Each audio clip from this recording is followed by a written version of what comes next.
യേശുക്രിസ്തുവിന്റെ വരവിനെ കുറിച്ച് അനേക അടയാളങ്ങൾ ബൈബിളിൽ തന്നെ പറഞ്ഞിട്ടുണ്ട്. യേശുക്രിസ്തു അപ്പൊ വീണ്ടും വന്നോ? വീണ്ടും വന്നു എന്നാണ് പറയണത്, അതോ വരാൻ പോണു എന്നാണ് പറയണേ? വന്നു. കർത്താവ് ഈ ഭൂമിയിൽ നിന്ന് സ്വർഗത്തിലേക്ക് പോയതുപോലെ തന്നെ ഭൂമിയിലേക്ക് വരുമെന്ന് പറഞ്ഞിട്ടുള്ളത്, അല്ലാണ്ട് സ്ഥലം പറഞ്ഞിട്ടില്ലല്ലോ ചേട്ടാ ബൈബിളില്. ഞാനിവിടെ ചേട്ടൻ ഇത്ര നേരം സംസാരിച്ചിരുന്ന ആളുടെ അങ്കിളാണ് കേട്ടോ. നശിപ്പിച്ചത് ദൈവമാണ് എന്നുണ്ടെങ്കിൽ ദൈവത്തിന്റെ ഭാഗത്ത് അനീതി ഉണ്ട്. ഒരിക്കലുമില്ല. അങ്ങനെ ഉണ്ട് എന്ന് വിശ്വസിക്കുകയാണെന്നുണ്ടെങ്കിൽ തീർച്ചയായിട്ടും നിങ്ങളോട് ഇനി എനിക്ക് സംസാരിക്കാൻ താല്പര്യമില്ല. അപ്പൊ ഈ മുണ്ടക്കൈ ദുരന്തം എന്തുകൊണ്ടാ വന്നേ? ദൈവത്തിന് അത് തടയാൻ പറ്റിയില്ല. പറ്റില്ല ചേട്ടാ. എങ്ങനെയാ തടയുന്നത്? കുറെ ജനം ഇങ്ങനെ പാപം ചെയ്ത് പെറ്റു പെരുകി കൂടി കിടക്കല്ലേ, നശിപ്പിക്കണ്ട ഇതിനെയൊക്കെ. നിങ്ങളുടെ ദൈവം അപ്പൊ ഇത്ര ക്രൂരമാണ്. അപ്പൊ മുണ്ടക്കൈയില് നീതിമാന്മാരില്ലാതിരുന്നത് കൊണ്ടാണ് അവിടെ ഉള്ളവരെ എല്ലാവരും. തീർച്ചയായിട്ടും അതെ, തീർച്ചയായിട്ടും. കൊറോണയ്ക്ക് പോലും ഒരൊറ്റ നീതിമാന്മാർ മരിച്ചിട്ടില്ല. പിള്ളേര് അല്ല പിഞ്ചു പിള്ളേർ എന്ത് തെറ്റ് ചെയ്തിട്ടാ? ചേട്ടന് പ്രൂവ് ചെയ്യാൻ പറ്റുമോ? പിഞ്ചു കുഞ്ഞുങ്ങൾ തെറ്റ് ചെയ്തിട്ടുണ്ടെന്ന് ചേട്ടന് പ്രൂവ് ചെയ്യാൻ പറ്റുമോ? ചേട്ടാ, ഒരു വയസ്സുള്ള കൊച്ചു എന്ത് തെറ്റ് ചെയ്യാനാ? വളരെ യാദൃശ്ചികമായിട്ടാണ് എനിക്ക് ഈ ഒരു കോൾ വന്നത്. അതുകൊണ്ട് തന്നെ ഇവരെന്താ പറയാൻ പോണേന്നോ അല്ലെങ്കിൽ ഞാൻ എന്താ പറയണ്ടേന്നോ എന്നുള്ള കാര്യത്തിൽ ഞാൻ ഒട്ടും പ്രിപ്പയർഡ് ആയിരുന്നില്ല. അത് ആദ്യം ഒരു ലേഡിയാണ് സംസാരിച്ചു തുടങ്ങിയത്. ഞാൻ കുറച്ച് ചോദ്യങ്ങളൊക്കെ ചോദിച്ചപ്പോൾ അതിന് മൊത്തത്തിൽ കൺഫ്യൂഷനായി. ഒന്നും റിപ്ലൈ പറയാൻ പറ്റാത്തൊരു ഘട്ടത്തിൽ കോള് അവരുടെ അങ്കിളാന്ന് പറഞ്ഞ് വേറൊരാൾക്ക് ഹാൻഡ് ഓവർ ചെയ്ത് അങ്ങനെ പുള്ളിയായിട്ടാണ് സംസാരിച്ചത്. പുള്ളി പറയുന്ന ബ്ലണ്ടർ അല്ലെങ്കിൽ പൊട്ടത്തരങ്ങൾ, ഒരിക്കലും പറയാൻ പാടില്ലാത്ത കാര്യങ്ങളൊക്കെ കേട്ട് കഴിഞ്ഞാൽ ശരിക്കും പറഞ്ഞാൽ അവനെ പിടിച്ച് 2 ഇടി കൊടുക്കാൻ തോന്നും. അങ്ങനത്തെ കാര്യങ്ങളാണ് അവൻ പറയുന്നത്. അതെന്താണെന്നുള്ളത് നിങ്ങൾ തന്നെ കേട്ടോളൂ. ഇത് എവിടെന്നാണ് നിങ്ങൾ വിളിക്കണേന്നൊക്കെ ചോദിച്ചപ്പോൾ കോഴിക്കോട് നിന്നാണ് എന്നൊക്കെയാണ് പറഞ്ഞത്. അവരുടെ നമ്പറും ഞാൻ വഴിയെ പറയാം, അത് നിങ്ങൾ നോട്ട് ചെയ്ത് വെച്ചോ. നിങ്ങൾക്കും ഈ നമ്പറിൽ നിന്ന് വരാണെന്നുണ്ടെങ്കിൽ സൂക്ഷിച്ചോളൂ. രണ്ടാമതിലുള്ള വരവിനെ കുറിച്ച് പറയാൻ വേണ്ടി ഞാൻ വിളിച്ചത്. ശരി, എപ്പോഴാ വരുന്നത്? എന്താണ് നിങ്ങൾ പറയുന്നത്? എപ്പോ വരുമെന്നാണ് നിങ്ങൾ പ്രതീക്ഷിക്കുന്നത്? യേശുക്രിസ്തുവിന്റെ വരവിനെ കുറിച്ച് അനേക അടയാളങ്ങൾ ബൈബിളിൽ തന്നെ പറഞ്ഞിട്ടുണ്ട്. ശരി. അതായത് ശിഷ്യന്മാർ തന്നെ ചോദിക്കുന്നുണ്ട് യേശുവിന്റെ അടുത്ത്, നിന്റെ പ്രത്യാഗമനത്തിന്റെയും യുഗാന്തത്തിന്റെയും രഹസ്യങ്ങൾ ഞങ്ങൾക്ക് പറഞ്ഞു തരിക എന്ന്. അപ്പൊ യേശുക്രിസ്തു കുറച്ച് അടയാളങ്ങൾ പറഞ്ഞു കൊടുക്കുന്നുണ്ട്. അതായത് ആരും നിങ്ങളെ വഴിതെറ്റിക്കാതിരിക്കാൻ സൂക്ഷിച്ചുകൊള്ളുവിൻ, പലരും എന്റെ നാമത്തിൽ വന്ന് ഞാനാണ് ക്രിസ്തു എന്ന് പറഞ്ഞ് വളരെ വഴിതെറ്റിക്കുന്നത്. അത് ഒന്നാമത്തെ അടയാളം.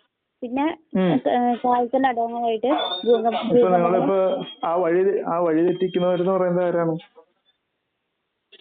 അത് പറയാം. എനിക്ക് ചേട്ടാ പറഞ്ഞു തരട്ടെ. പിന്നെ പറയുന്നത് വഴി തെറ്റിക്കുന്നവരിപ്പോ നിങ്ങളിപ്പോ ഈ വിളിച്ചപ്പോ ഈ എന്നെ വഴി തെറ്റിക്കുന്നതാണോ അല്ലയോ എന്ന് എനിക്ക് എങ്ങനെ അറിയാൻ പറ്റും? ആ വഴി തെറ്റിക്കുന്നവര് നിങ്ങളാണെങ്കിലോ? ചേട്ടാ, അതല്ലേ പറഞ്ഞത്, പലരും എന്റെ നാമത്തിൽ വന്ന് ഞാൻ ക്രിസ്തുവാണെന്ന് പറയുന്നു. ഞാൻ ക്രിസ്തുവാണെന്ന് ഞാൻ പറഞ്ഞില്ലല്ലോ. അതായത് ഒരു ക്രിസ്തു വരൂ എന്നുള്ള കാര്യമല്ല ഇപ്പൊ നിങ്ങൾ പറയണേ. അപ്പൊ ആ വരുന്ന ഒറിജിനൽ ആണോ ഡ്യൂപ്ലിക്കേറ്റ് ആണോ ഞാൻ എങ്ങനെ അറിയും? അതിനുള്ളതല്ലേ ഞാൻ പറഞ്ഞിരുന്നു. ചേട്ടാ ശ്രദ്ധിച്ച് കേക്ക് ചേട്ടാ, ഞാൻ പറയട്ടെ. ശരി, പറയൂ. അതായത് പലരും എന്റെ നാമത്തിൽ വന്ന് ഞാൻ ക്രിസ്തുവാണെന്ന് പറഞ്ഞ് വഴി തെറ്റിക്കുന്ന യേശു ക്രിസ്തു പറഞ്ഞു. അപ്പൊ നമ്മൾ ജീവിച്ചിരിക്കുന്ന തലമുറയിൽ തന്നെ 19ഓളം പേര് ഇങ്ങനെ പറഞ്ഞു വന്നിട്ടുണ്ട്. USA ബ്രസീലൊക്കെ ഇങ്ങനെ കുറെ പേര് വന്നിട്ടുണ്ട്. ഞാൻ യേശു ക്രിസ്തു രണ്ടാമത് വന്ന് ക്രിസ്തുവാണെന്ന് പറഞ്ഞിട്ട് അങ്ങനെ ആരാ പറഞ്ഞിരിക്കുന്നേ?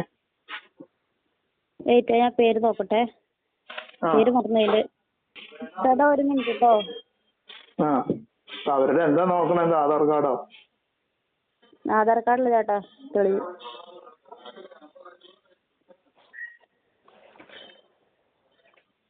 ചേട്ടന് ഇതേ കുറിച്ച് കേൾക്കാൻ താല്പര്യം ഉണ്ടെന്ന് മാത്രം പറഞ്ഞാൽ മതി, വേറൊന്നും വേണ്ട. എനിക്ക് നിങ്ങൾ കൺവിൻസ് ചെയ്യിപ്പിക്കണം.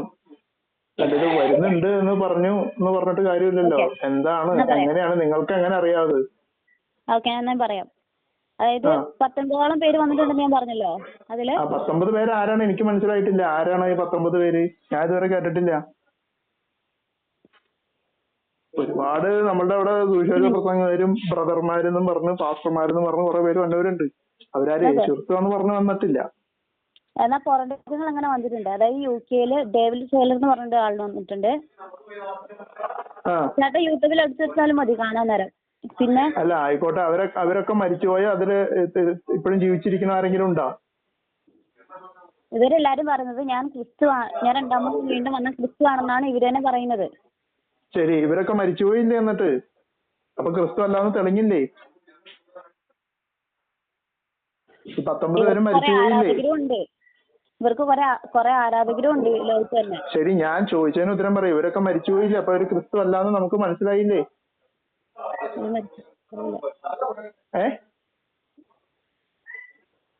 മരിച്ചത് എനിക്കറിയില്ല. ഇവരെല്ലാരും വന്നിട്ടുണ്ട്. അപ്പൊ അല്ല ആയിക്കോട്ടെ. അപ്പൊ ഒരു ഒറിജിനൽ ഒരു ഡ്യൂപ്ലിക്കേറ്റ് ചേട്ടാ, ഒരു ഡ്യൂപ്ലിക്കേറ്റ് ഇറങ്ങണമെങ്കിൽ എന്റെ ഒറിജിനൽ വന്നാലല്ലേ ഡ്യൂപ്ലിക്കേറ്റ് ഇറങ്ങാൻ പറ്റുള്ളൂ. ശരി, സമ്മതിച്ചു. അതുകൊണ്ട് അപ്പൊ ഈ അടയാളം കൊണ്ട് തന്നെ മനസ്സിലാവൂലേ യേശുക്രിസ്തു വീണ്ടും വന്നു. യേശുക്രിസ്തു അപ്പൊ വീണ്ടും വന്നോ? അല്ല, വീണ്ടും വന്നു എന്നാണ് പറയണത്, വരാൻ പോണു എന്നാണ് പറയണേ? വന്നു. ഓക്കെ. എന്നിട്ട് ഇപ്പൊ എവിടെയാ ആള്? കർത്താവ് ഇപ്പൊ എവിടെയാ? കർത്താവ് ഈ ഭൂമിയിൽ നിന്ന് സ്വർഗത്തിലേക്ക് പോയതുപോലെ തന്നെ ഭൂമിയിലേക്ക് വരുമെന്ന് പറഞ്ഞിട്ടുള്ളത്, അല്ലാണ്ട് സ്ഥലം പറഞ്ഞിട്ടില്ലല്ലോ ചേട്ടാ ബൈബിളില്. ശരി. അപ്പൊ ഇപ്പൊ രണ്ടാമത് വന്നു എന്നാണോ പറയണേ? എത്തിയോ? വന്നു എന്നാണ് ഞാൻ പറഞ്ഞത്. കാരണം ഞാൻ ഇപ്പൊ അടയാളം പറഞ്ഞല്ലോ. അടയാളം എങ്ങനെയാ? എന്താ അടയാളം? അല്ല ഇപ്പൊ ചേട്ടാ പറഞ്ഞേ, ഇപ്പൊ പലരും എന്റെ നാമത്തിൽ ഒരു മിനിറ്റ്. ശരി, വന്നു, ഡ്യൂപ്ലിക്കേറ്റ് ഇറങ്ങണമെങ്കിൽ അല്ല ശരി, അപ്പൊ ഒറിജിനൽ വന്നു. ശരി, സമ്മതിച്ചു. ഓക്കെ. അപ്പൊ എന്നാ വന്നേ? അല്ല, രണ്ടാമത് യേശുക്രിസ്തു വന്നത് എന്നാണ്? ചേട്ടാ, വചനത്തിൽ അങ്ങനെ എഴുതിയിട്ടുണ്ടോ? അവൻ പോയതുപോലെ ഭൂമിയിലേക്ക് വരുമെന്നല്ലേ പറഞ്ഞിട്ടുള്ളൂ. ശരി, വരുമെന്ന് പറഞ്ഞു. ശരി, അപ്പൊ നിങ്ങൾ എങ്ങനെ ഇറങ്ങി വന്നു? അതാ ഞാൻ ചോദിക്കണേ. ഞങ്ങൾ യേശുക്രിസ്തുവിന്റെ രണ്ടാമതിനെ കുറിച്ചുള്ള ഒരു ധ്യാനം കേട്ടു, ഒരു സുവിശേഷം കേട്ടു. ആ സുവിശേഷത്തിലൂടെ ഞങ്ങൾക്ക് മനസ്സിലായി യേശുക്രിസ്തു വീണ്ടും വന്നു. എന്നാ വന്നേന്ന് അതാ ഞാൻ ചോദിക്കണേ. ഏകദേശം ഇന്നാണോ, ഇന്നലെയാണോ, കഴിഞ്ഞ ആഴ്ചയാണോ, ഒരു വർഷം മുമ്പാണോ, എന്നാ വന്നേ? ചേട്ടാ, അതല്ലേ പറഞ്ഞു, ബൈബിളിൽ അങ്ങനെ എഴുതിയിട്ടില്ലല്ലോ. അപ്പൊ അതല്ല ഞാനിപ്പോ അടയാളം പറഞ്ഞേ. ഒരു ഡ്യൂപ്ലിക്കേറ്റ് ഇറങ്ങണമെങ്കിൽ എന്തായാലും എന്റെ ഒറിജിനൽ വരണം. ഒറിജിനൽ വരാണ്ട് ഡ്യൂപ്ലിക്കേറ്റ് ഇറങ്ങില്ലല്ലോ. എന്നാ ഞാൻ ഒരു കാര്യം ചോദിച്ചോട്ടെ, ഗജമുത്ത് എന്ന് പറഞ്ഞ് കേട്ടിട്ടുണ്ടോ? എന്തുവാ ഗജമുത്ത്? ഗജമുത്ത് നാഗമാണിക്യം കേട്ടിട്ടുണ്ടോ?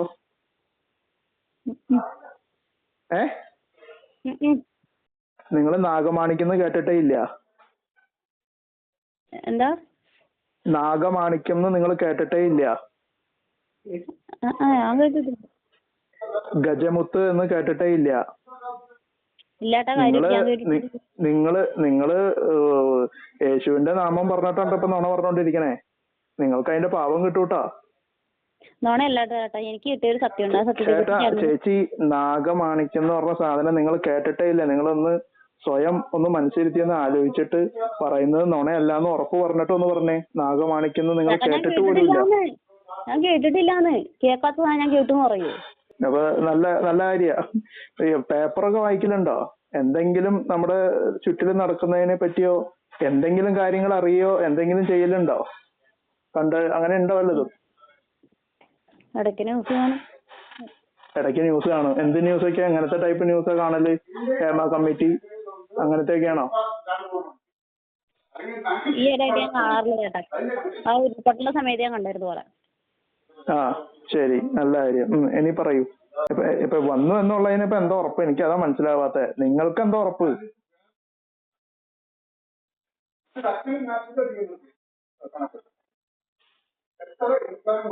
ഹലോ ചേട്ടാ, നിങ്ങൾ എന്തുകൊണ്ടാണ് വിശ്വസിക്കണേ? നിങ്ങൾ എങ്ങനെയാ വിശ്വസിക്കണേ ഈ രണ്ടാമത് യേശുക്രിസ്തു വന്നിട്ടുണ്ടെന്ന്? അതായത് യേശുക്രിസ്തുവിന്റെ വരവിനെ കുറിച്ച് അറിയിക്കുന്ന ഒരു സുവിശേഷം ഞാൻ കേട്ടു. അതിലൂടെയാണ് എനിക്ക് മനസ്സിലായത് യേശുക്രിസ്തു വീണ്ടും വന്നത്. അതേത് സുവിശേഷ? അത് സദ്വാർത്താന്ന് പറയും. ആയിക്കോട്ടെ. അത് ഏതാ? എന്താ? അതൊന്ന് ഉദ്ധരിക്കാമോ? ഒരു മിനിറ്റ്. ശരി, നിങ്ങൾക്ക് ഇതൊന്നും അറിയില്ലേ? അറിയാൻ ചേട്ടാ, ഒരു മിനിറ്റ്. പിന്നെ അതൊന്ന് നോക്കിയിട്ട് വേണോ? അതായത് അവസാന കോപ്പി അടിക്കാൻ. ചേട്ടാ ഒന്ന് പറയട്ടെ. അവസാന നാളുകളില് യേശുക്രിസ്തുവിന്റെ വരവിനെ കുറിച്ച് പ്രഘോഷിക്കുന്ന ഒരു വാർത്തയാണത്. അത് വെളിപാടിലൊക്കെ എഴുതിയിട്ടുണ്ട്, ഒരു സനാതന സുവിശേഷത്തെ കുറിച്ച്. എന്താണ് എഴുതിയിരിക്കുന്നത്?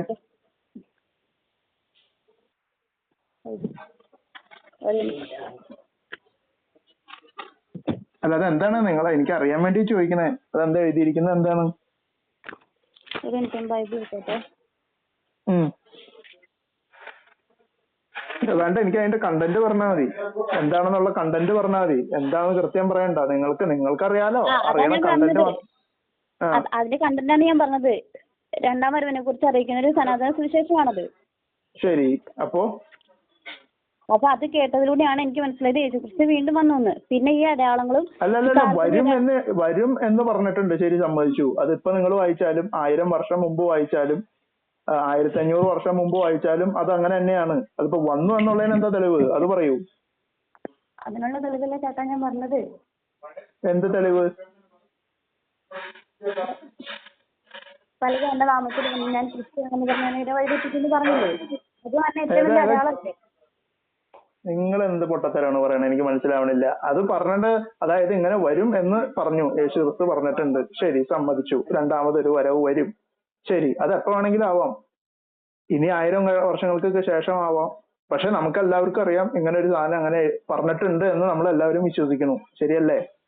അത് വെച്ച് നമ്മളെ പറ്റിക്കാൻ വേണ്ടി ഞാനാണ് ഇപ്പൊ വന്നു എന്നും പറഞ്ഞ് ആർക്കും പറയാലോ. അത് വന്നത് രണ്ടാമത്തെ ഉള്ള യേശു ക്രിസ്തു ആണ് എന്നുള്ളത് എന്താ നിങ്ങൾക്ക് ഉറപ്പ്?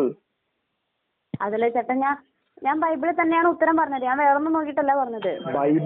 ബൈബിൾ എത്ര വർഷം മുമ്പ് എഴുതിയ സാധനം? പക്ഷെ ബൈബിൾ എത്ര വർഷങ്ങൾക്ക് മുമ്പ് എഴുതിയാലും ആകാശം ഭൂമിയും കടന്നു പോയാലും എന്റെ വചനം കടന്നു പോകില്ലെന്നില്ലേ?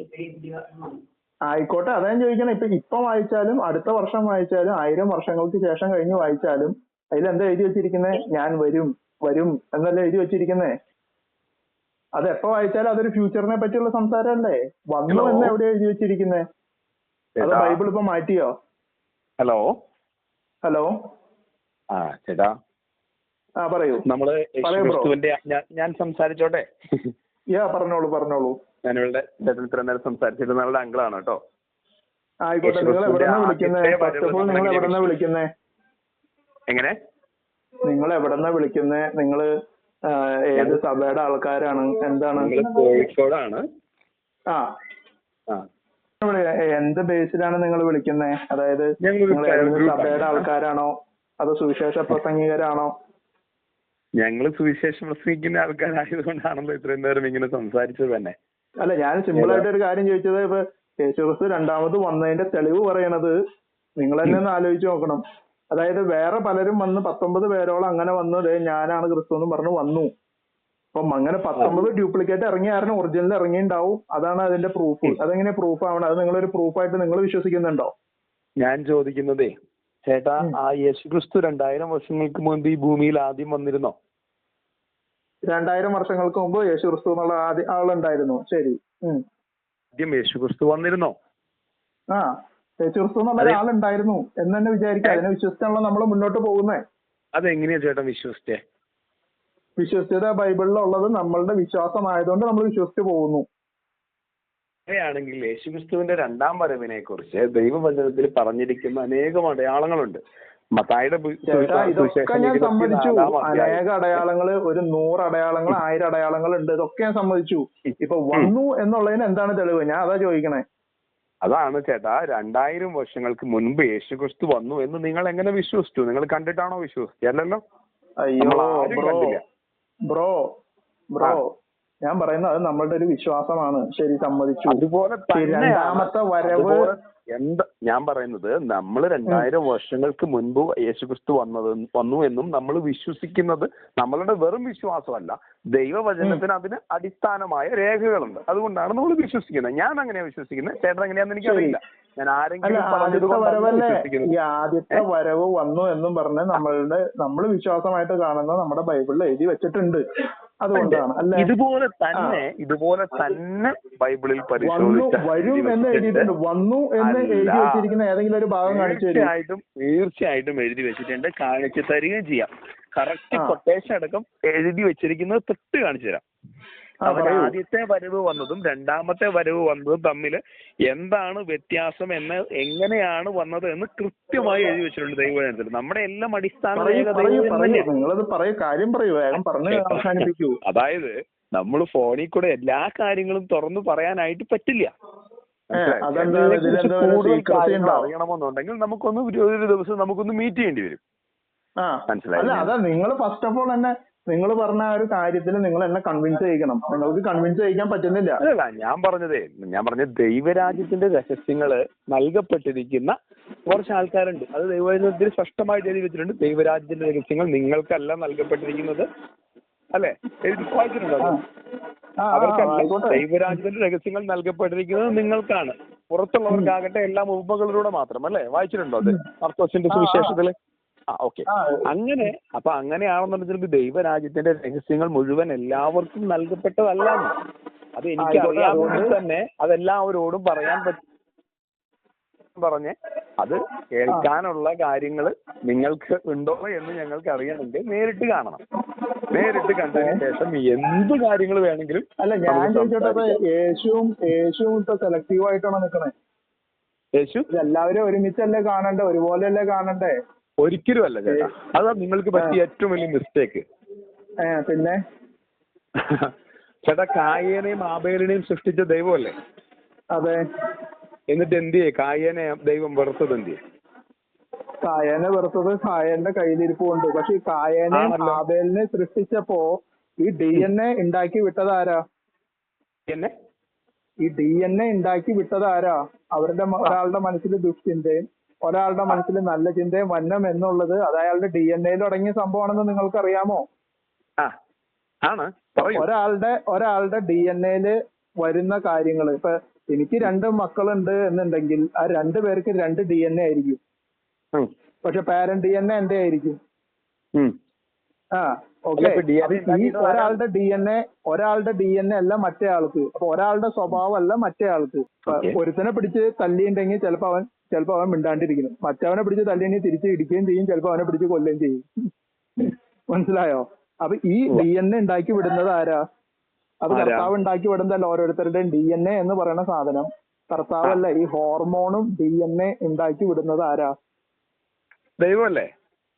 ദൈവമല്ലേ? അപ്പൊ ഈ ഒരാളുടെ DNA വെച്ചാണ്, ആ ഹോർമോണും വെച്ചാണ് അയാളുടെ സ്വഭാവവും പ്രവൃത്തി എല്ലാം വരുന്നത്.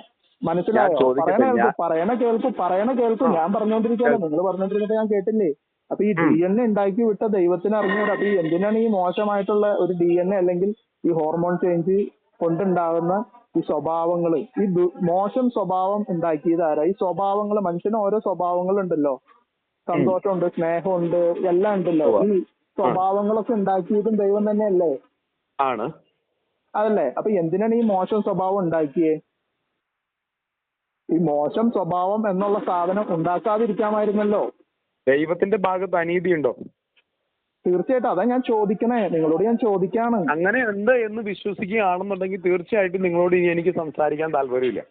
അനീതിയല്ല, ഞാൻ എന്റെ ചോദ്യമാണ് ചോദിക്കുന്നത്. നീതിമാനായ ഒരു ദൈവത്തെ കുറിച്ചാണ്. ദൈവത്തിന്റെ ഭാഗത്ത് അനീതി ഉണ്ടെന്ന് നിങ്ങൾക്കറിയില്ലെങ്കിൽ അത് പറയൂ. ഞാൻ മനസ്സിലാക്കി തരാം. ശരി. അപ്പൊ ഞാൻ ചോദിക്കുന്നതിന് നിങ്ങൾ ക്ലാരിറ്റി തരൂ. ഞാൻ ചോദിക്കുന്നത് സ്വഭാവങ്ങളൊക്കെ ഉണ്ടാക്കിയത് അതാണ് ഞാൻ പറഞ്ഞത്. ദൈവവചനത്തിൽ മറയ്ക്കപ്പെട്ടിരിക്കുന്ന അനേക ദൈവരാജ്യത്തിന്റെ രഹസ്യങ്ങളുണ്ട്. അത് ശരിയെന്ന് ഞാൻ സമ്മതിക്കും. ഞാൻ ചോദിക്കുന്നതിനല്ല വേണ്ട. ഞാൻ ചോദിക്കുന്ന ഓരോ കാര്യങ്ങൾക്ക് നിങ്ങൾ എന്റെ ഒരു ഡൗട്ട് ക്ലിയർ ചെയ്താ. പക്ഷേ ചേട്ടാ, നിങ്ങൾ കാര്യങ്ങൾക്ക് ഡൗട്ട് ക്ലിയർ ചെയ്ത് തരണമെങ്കിൽ ദൈവരാജ്യത്തിന്റെ രഹസ്യങ്ങൾ ഉപയോഗിച്ച് സംസാരിക്കണം. മനസ്സിലായില്ലേ? സിമ്പിളായിട്ട് ഒരു കാര്യം ചോദിച്ചോട്ടെ. സിമ്പിളായിട്ട് ഞാനൊരു കാര്യം ചോദിച്ചു. ഇപ്പൊ ഈ ഭൂമിയിൽ എല്ലാവരും നശിപ്പിച്ചു. എന്തിനാ നശിപ്പിച്ചു ഈ ഭൂമിയിൽ എല്ലാവരും? അതല്ല ഞാൻ പറയണേ. ഞാൻ പറഞ്ഞതാ. അപ്പൊ നിങ്ങൾ പറയും അപ്പോഴും ദൈവത്തിന്റെ ഭാഗത്ത് അനീതിയുണ്ട്. കാരണം മനുഷ്യൻ പാപം നശിപ്പിച്ചത് ദൈവമാണ് എന്നുണ്ടെങ്കിൽ ദൈവത്തിന്റെ ഭാഗത്ത് അനീതി ഉണ്ട്. ഒരിക്കലുമില്ല. നിങ്ങൾ വിശ്വസിക്കുന്നത് ഏത് ദൈവത്തെയാണെന്ന് എനിക്കറിയില്ല. ഞാൻ വിശ്വസിക്കുന്നത് സകലതും സൃഷ്ടിച്ച ദൈവത്തിന് ഒരു അനീതിയുമില്ല. ദൈവം നീതിമാനായ ദൈവം മാത്രമാണ്. അത് എന്താണ് ഈ സകലതും നശിപ്പിച്ചതെന്നുള്ളത് വ്യക്തമായി ദൈവവചനത്തിൽ എഴുതി വെച്ചിട്ടുണ്ട്. അത് മനസ്സിലാകണമെങ്കിൽ രഹസ്യങ്ങൾ മനസ്സിലാവണം. ദൈവരാജ്യത്തിന് മനസ്സിലായെന്ന് അല്ല ഞാൻ ചോദിച്ചിട്ട്. അപ്പൊ ഈ മുണ്ടക്കൈ ദുരന്തം എന്തുകൊണ്ടാ വന്നേ? ദൈവത്തിന് അത് തടയാൻ പറ്റിയില്ല. പറ്റില്ല ചേട്ടാ. എങ്ങനെയാ തടയുന്നത്? കുറെ ജനം ഇങ്ങനെ പാപം ചെയ്ത് പെറ്റു പെരുകി കൂടി കിടക്കല്ലേ? നശിപ്പിക്കണ്ടേ ഇതിനെയൊക്കെ? അപ്പൊ ഈ മുണ്ടക്കൈ ദുരന്തം ഉണ്ടായിരുന്നിടത്ത് മുണ്ടക്കൈ ദുരന്തം ഒക്കെ വെറും ഒരു സാമ്പിൾ വെടിക്കട്ടെ ചേട്ടാ. വരാനിരിക്കുന്ന ദുരന്തങ്ങളുടെ ഒരു ആഘോഷം മാത്രം, ഒരു സൂചന മാത്രം. മനസ്സിലായി? ശരി, അപ്പൊ ഞാൻ ചോദിക്കണം, അപ്പൊ മുണ്ടക്കൈയിലുള്ളവരെല്ലാവരും പാപികളായിരുന്നോ? എല്ലാവരും പാപികളായിരുന്നോ? അപ്പൊ മുണ്ടക്കൈ ദുരന്തം അനുഭവിച്ചായിട്ട് ഞാൻ ചോദിക്കട്ടെ ചേട്ടൻ ദൈവവചനം വിശ്വസിക്കുന്ന ആളാണെങ്കിൽ ഞാൻ ചോദിക്കട്ടെ, സോദോം ഗോമോറ നഗരങ്ങൾ, സോദോം ഗോമോറ 2 നഗരങ്ങൾ ദൈവം നശിപ്പിച്ചു അല്ലേ? അന്നത്തെ കാലത്ത് ജീവിച്ചിരുന്ന അബ്രാഹത്തോട് ദൈവം ആലോചന ചോദിച്ചു, ഞാൻ ഇന്ന നഗരം നശിപ്പിക്കാൻ പോകുകയാണ്. അബ്രാഹം പറഞ്ഞു, അവിടെ 50 നീതിമാന്മാരിൽ തുടങ്ങി അബ്രാഹം അല്ലേ? അബ്രാഹം ദൈവത്തോട് സംസാരിച്ചിട്ട് അബ്രാഹം പറഞ്ഞു, 50 നീതിമാന്മാരുണ്ട്, നീ എവിടെ നശിപ്പിക്കോ? ഇല്ല എന്ന് പറഞ്ഞു. അങ്ങനെ സംസാരിച്ച് അവസാനം അബ്രാഹം പറഞ്ഞു, ഞാൻ ദൈവത്തോട് സംസാരിക്കാൻ തുനിഞ്ഞല്ലോ, 10 നീതിമാന്മാരെങ്കിലും അവിടെ ഉണ്ടെങ്കിൽ കർത്താവ് അവിടെ നശിപ്പിക്കുമോ എന്ന് ചോദിച്ചു. ദൈവം പറഞ്ഞു, ഒരിക്കലും ഞാൻ നശിപ്പിക്കില്ല എന്ന് പറഞ്ഞു. അങ്ങനെ 10 നീതിമാന്മാരെ പോലും സോദോം ഗോമോറ നഗരങ്ങളിൽ കാണാത്തത് കൊണ്ട് മാത്രമാണ് ദൈവം സോദോം ഗോമോറ നഗരങ്ങളെ നശിപ്പിച്ചത്. അവിടെ ആകെ ഉണ്ടായിരുന്ന നീതിമാന്മാരായ ലോത്തിനെ 2 മക്കളെ ലോത്തിന്റെ ഭാര്യയും രക്ഷിച്ചെങ്കിൽ പോലും ലോത്തിന്റെ ഭാര്യ പോലും അവിശ്വാസിയായി തിരിഞ്ഞു നോക്കിയത് കൊണ്ട് അവൾ ഉപ്പുതൂണായി തീർന്നു. അങ്ങനെ 10 നീതിമാന്മാരെ അന്വേഷിച്ച ദൈവത്തിന് ആകെ 3 നീതിമാന്മാരെ മാത്രമേ കണ്ടുള്ളൂ. ആ നീതിമാന്മാരെ അവിടുന്ന് പിടിച്ച് നഗരത്തിന്റെ പുറത്ത് കടത്തി രക്ഷപ്പെടുത്തിയതിന് ശേഷമാണ് നീതിമാനായ എന്റെ ദൈവം ആ നഗരം നശിപ്പിച്ചത്. അതിലെത്ര പേര് മരണപ്പെട്ടു? അന്ന് എത്ര പേര് മരണപ്പെട്ടത് ദൈവവചനം പരിശോധിക്കണം. ഏകദേശമാണ് ഞാൻ ചോദിക്കുന്നത്, എത്ര പേര് മരണപ്പെട്ടു? എത്ര പേര് മരിച്ചെന്ന് ഏകദേശം. കുട്ടികൾ മരണപ്പെട്ടിരുന്നോ? കുട്ടികൾ മരണപ്പെട്ടിരുന്നു. പിഞ്ചു കുട്ടികളും മരണപ്പെട്ടുണ്ടാവില്ല.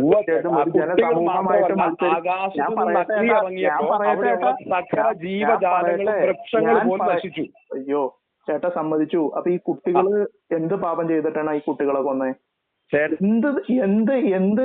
വീണ്ടും ദൈവം എന്ന് പറയുന്നത് എന്റെ പൊന്നേട്ടാ, എനിക്ക് രഹസ്യം അറിയണ്ട. ഇത് നിങ്ങളുടെ ദൈവം അപ്പൊ ഇത്ര ക്രൂരമാണ്? ഞാൻ വിശ്വസിക്കുന്ന ദൈവം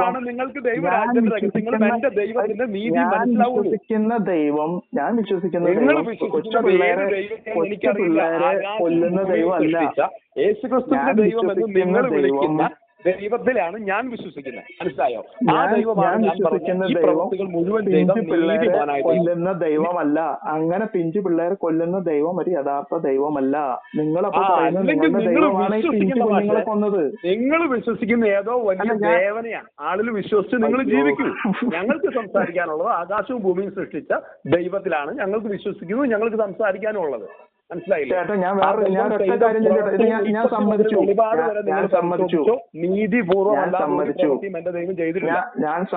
ശരി, ചേട്ടന്റെ ദൈവം ചെയ്തിട്ടില്ല. ഞാൻ ചോദിക്കണേ, മുണ്ടക്കൈ ദുരന്തം ഞാൻ പറയണ എനിക്ക് സംഭവിച്ചെങ്കിൽ നിങ്ങൾ സോദോം ഗോമോറ നഗരം വെച്ച് താരതമ്യം ചെയ്തു ചേട്ടാ.